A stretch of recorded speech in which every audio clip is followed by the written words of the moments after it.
Puji Tuhan, kita bersyukur kepada Tuhan Allah yang baik, penuh dengan kasih. Seperti pujian yang kita nyanyikan, Dia setia, ya. Sampai kapanpun Tuhan itu setia. Kadang kita yang tidak setia, tetapi Yesus Kristus tetap setia. Haleluya.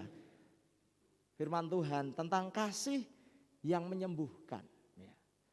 Kita bulan Februari banyak berbicara tentang kasih. Anak-anak muda khususnya suka dengan tema ini.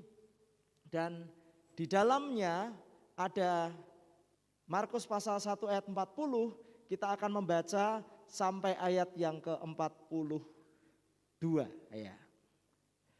Kasih yang menyembuhkan. Ya.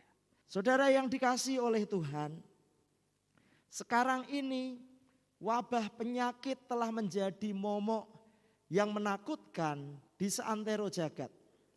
Seluruh aktivitas dikaitkan, dihubungkan dengan aman atau tidaknya dari merebaknya coronavirus ini. Sekolah, pekerjaan, bahkan peribadatan juga ditentukan seperti itu. Aman atau tidak, bisa enggak tatap muka, boleh apa tidak ini beribadah di gereja, di rumah ibadat, atau belum boleh dan lain sebagainya. Ditentukan dengan merebaknya virus corona ini. Banyak yang khawatir, takut. Ada gereja yang kalau menurut saya takutnya seharusnya tidak sampai sedemikian rupa. Nah saudara, kalau kita perhatikan sebenarnya tidak hanya tentang sakit itu. Kalau saya membandingkan apa yang dialami oleh orang ini. Di dalam di ayat 40 dikatakan seorang yang sakit kusta datang kepada Yesus. Penyakit kusta itu adalah penyakit secara fisik yang benar-benar menempel, yang menyerang fisik atau tubuh seseorang. Yang mungkin awalnya itu seperti panau ya, panau itu panu mungkin ya. Tetapi kemudian diperiksakan kepada imam, terus diperiksa, ini sepertinya di permukaan kulit saja. Ya, sudah kamu karantina mandiri 7 hari, ya katanya seperti itu. Nanti periksa lagi. Setelah 7 hari diperiksa, kok hilang-hilang, kok enggak hilang-hilang. Kok semakin dalam, lebih dari permukaan kulit. Kemudian rambut yang ada di sekitar itu kok menjadi putih, ini kusta. Nah, jadi dikatakan itu adalah sakit kusta. Orang sakit kusta itu fisiknya, tubuhnya sakit, juga secara kejiwaan dia tertekan. Dia tidak bisa terlihat, jangankan baik, berpenampilan biasa saja tidak bisa. Harus terlihat buruk, harus terlihat jelek. Jadi secara psikis, secara kejiwaan pasti tambah tertekan. Tubuhnya sakit, psikisnya juga sakit. Selanjutnya, orang sakit kusta itu sudah sakit tubuhnya, kemudian dia harus berpenampilan jelek, buruk, supaya kelihatan lebih buruk dari yang lain, kemudian juga diasingkan. Secara sosial dia tidak boleh tinggal lagi bersama keluarganya. Dia tidak boleh tinggal lagi bersama di lingkungan di kampung. Dia harus keluar. Dia harus ada di luar perkemahan. Dia harus ada di luar kampung kalau sudah tinggal di tanah Kanaan. Kalau waktu imamat ini, waktu mereka masih dalam perjalanan di perkemahan menuju ke tanah Kanaan. Jadi orang kusta itu secara sosial juga menjadi sakit. Orang yang termarginalkan, orang yang terpinggirkan, orang yang jangankan terpinggirkan, terasingkan. Tidak boleh dekat-dekat. Itulah orang yang sakit kusta. Saudara, kita bandingkan dengan dunia yang kita hidupi saat ini. Dunia yang sedang sakit ini, yang juga sakit secara fisik dengan adanya pandemi virus corona. Tetapi tidak hanya virus corona yang menyebabkan sakit. Di dunia ini ada banyak virus, ada banyak penyakit, ada beragam yang menyebabkan kematian. Dan itu dunia yang kita hadapi, yang kita hidupi. Ya. Sampai kita dipanggil pulang oleh Tuhan, inilah dunia ini. Ya. Kita tidak bisa mengharapkan dunia steril dari sakit penyakit. Ya. Kemudian secara psikis, kita hidup sekarang di dunia yang semakin sensi. Lingkungan atau orang-orang yang hidup di dalamnya semakin gampang tersinggung, mudah sakit hati. Kemudian sekarang dengan adanya media sosial, kejiwaannya sakit. Kepenginnya dipuji, kepenginnya di like. Jadi kepengen terkenal, kemudian beli follower atau bagaimana seperti itu. Ini aneh ya.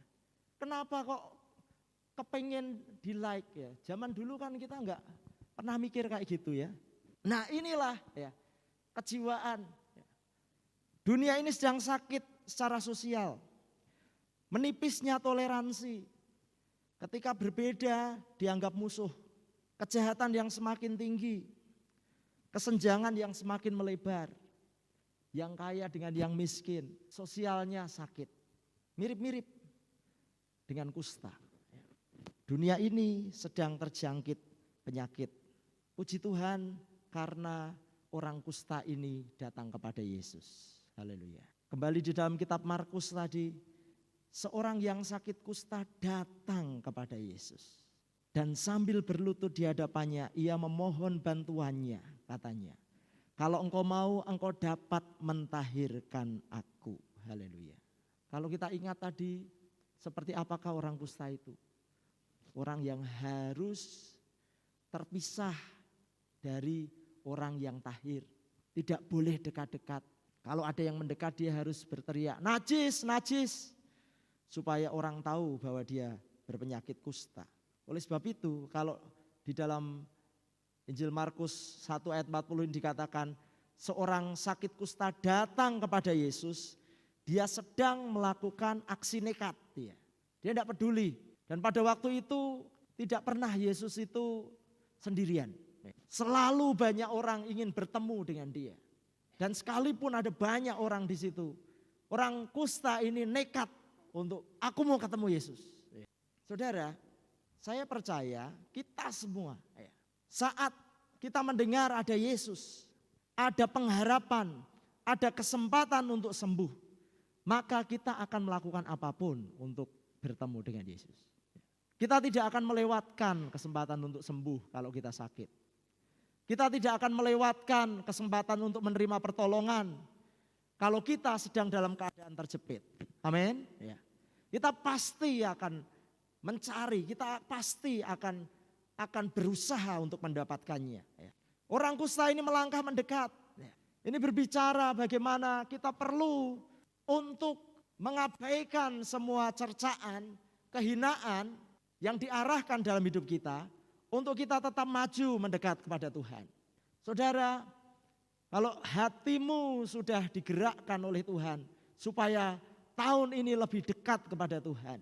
Jangan biarkan apapun juga menghalangi itu. Tetapkan langkahmu. Saat ini kalau kamu mendengar ada pengharapan di dalam Yesus. Jangan biarkan kamu menjauh dan berdiam diri. Datanglah mendekat. Mau sibuk seperti apa? Adakan waktu untuk mendekat pada Tuhan. Mau ada masalah seperti apa? Miliki waktu yang spesial bersama dengan Tuhanmu. Karena di dalam Dia adalah satu-satunya pertolongan. Bagi orang kusta ini tidak ada. Keluargaku tidak bisa tolong aku. Aku tidak bisa dekat-dekat, keluargaku juga tidak mau dekat-dekat aku. Siapa yang bisa diharapkan? Tapi dia mendengar tentang Yesus orang Nazaret yang sanggup untuk menyembuhkan, yang sanggup untuk membangkitkan orang mati. Dan dia tahu ada di situ. Maka dia nekat, dia menerobos, dia membuat orang kalang kabut mungkin. Yang penting aku ketemu Yesus. Saudara yang dikasihi Tuhan, ini bukan keegoisan. Tetapi saya percaya orang yang butuh Tuhan akan berjuang untuk mendekat kepadanya. Berlutut, memohon bantuan. Dan kata-kata permohonan itu, kalau engkau mau, engkau dapat mentahirkan aku. Ketika kita datang kepada Tuhan, tidak ada yang bisa kita banggakan di hadapan Tuhan. Kita hanya bisa merendahkan diri. Ya. Karena memang itulah yang seharusnya kita lakukan di hadapan Tuhan. Minta dengan penyerahan. Kalau engkau mau, aku percaya engkau dapat mentahirkan aku. Tetapi kalau engkau mau, lakukan. Tuhan, aku tahu engkau pasti dapat menolong aku. Tetapi biarlah kehendak-Mu yang jadi atas hidupku. Dan di dalam tekad yang seperti ini, ayat yang ke-42, ayat 41 dikatakan, maka tergeraklah hati Yesus oleh belas kasihan. Tuhan Yesus tergerak hatinya melihat orang kusta ini yang datang kepadanya, yang mengambil langkah nekat untuk mendekat, yang merendahkan diri, yang memohon dengan penyerahan di hadapannya. Dan kasih Tuhan itu kasih yang menyembuhkan. Lalu ia mengulurkan tangannya menjamah orang itu dan berkata kepadanya, aku mau, jadilah tahir. Haleluya. Kasih yang menyembuhkan. Hati yang digerakkan oleh kasih itu akan mengerjakan sesuatu. Tidak pernah yang namanya kasih itu pasif. Kalau kita mengasihi, pasti ada sesuatu yang kita kerjakan. Pasti ada langkah-langkah yang mewujud, ya, yang kita ejawantahkan karena kita mengasihi. Seorang yang mengasihi, maka dia akan melakukan sesuatu. Dan kasih itu meniadakan jarak, meniadakan gap. Tidak tahu berapa tahun seorang kusta ini tidak pernah yang namanya salaman mungkin, ya, ditepuk-tepuk pundaknya, ya. Tetapi ada seorang yang dia baru ketemu dan dia mau menjamah hidupnya. Itulah kasih Yesus. Yesus, dia mau menjamah kita. Itulah kasih Tuhan kita. Mari kita juga menjadi orang-orang yang mau menyembuhkan satu dengan yang lain. Sebab kasih yang Tuhan kerjakan itu sanggup untuk memulihkan dan menyembuhkan kita. Tuhan Yesus memberkati kita. Mari kita datang kepada Tuhan mengucap syukur buat kasih Tuhan yang ajaib bagi kita. Haleluya.